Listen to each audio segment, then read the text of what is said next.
Kita semua pasti pernah ngalamin bau badan kan? Tapi pernah nggak sih kita berhenti sejenak dan mikir apa sebenarnya yang jadi penyebabnya? Kebanyakan dari kita pasti langsung nunjuk keringat. Tapi gimana kalau saya kasih tahu kalau jawaban itu kurang tepat? Yuk kita bongkar bareng-bareng fakta mengejutkan di balik salah satu hal paling umum yang kita alami ini. Jadi asumsi kita selama ini kan gini, kita keringetan, terus jadi bau. Kedengarannya simple dan logis banget kan? Tapi kenyataannya jauh lebih menarik dan kompleks dari itu. Nah, ini dia nih yang bakal bikin kaget. Keringat itu sendiri sama sekali nggak ada baunya. Iya, beneran. Cairan benih yang keluar dari kulit kita itu pada dasarnya steril dan nggak punya aroma apa-apa. Jadi kalau bukan keringat, terus siapa dong biang keroknya? Oke, sekarang kita bakal kenalan sama tersangka utamanya. Mereka ini nggak kelihatan, selalu ada di kulit kita, tapi sering banget kita lupain. Dan mereka lah kunci dari semua misteri bau badan ini. Dan pelakunya adalah bakteri. Jutaan mikroorganisme ini emang tinggal di kulit kita dan ini normal kok. Mereka bagian dari ekosistem kulit kita yang sehat. Jadi mereka bukan musuh ya, tapi mereka inilah pemain utama dalam drama bau badan ini. Tapi bakteri ini nggak bisa kerja sendirian. Mereka butuh sesuatu buat dimakan. Nah, disinilah peran keringat jadi penting. Soalnya tubuh kita itu punya dua jenis kelenjar keringat yang berbeda. Dan keringat yang dihasilin juga beda komposisinya. Dan ini dia poin pentingnya. Dari dua jenis kelenjar tadi, cuma satu jenis yang ngasilin keringat yang jadi katakanlah hidangan utama buat bakteri-bakteri di kulit kita. Jadi gimana sih prosesnya? Coba bayangin gini deh.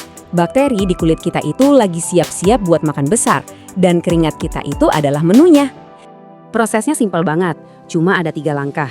Pertama, kelenjar keringat kita yang namanya apokrin, ini banyak banget di area kayak ketiak. Ngeluarin keringat yang kaya akan protein. Kedua, bakteri di kulit kita langsung deh pesta pora makanin protein ini. Nah yang ketiga, pas mereka lagi makan ini, mereka ngelepasin senyawa kimia. Dan senyawa inilah yang kita kenal sebagai bau badan. Jadi gampangnya ingat aja gini, keringat itu makanannya bakteri. Dan bau badan itu ya efek samping dari pesta makan mereka. Simpel kan? Eits, tapi ceritanya nggak cuma sampai di situ. Proses dasarnya emang sama buat semua orang.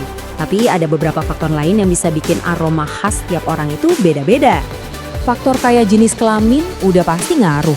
Tapi yang lebih menarik lagi, kondisi kesehatan kita, obat-obatan yang kita minum, dan bahkan tingkat stres kita, itu semua bisa banget mengubah komposisi kimia keringat. Dan akhirnya, ya bau badan kita juga ikut berubah.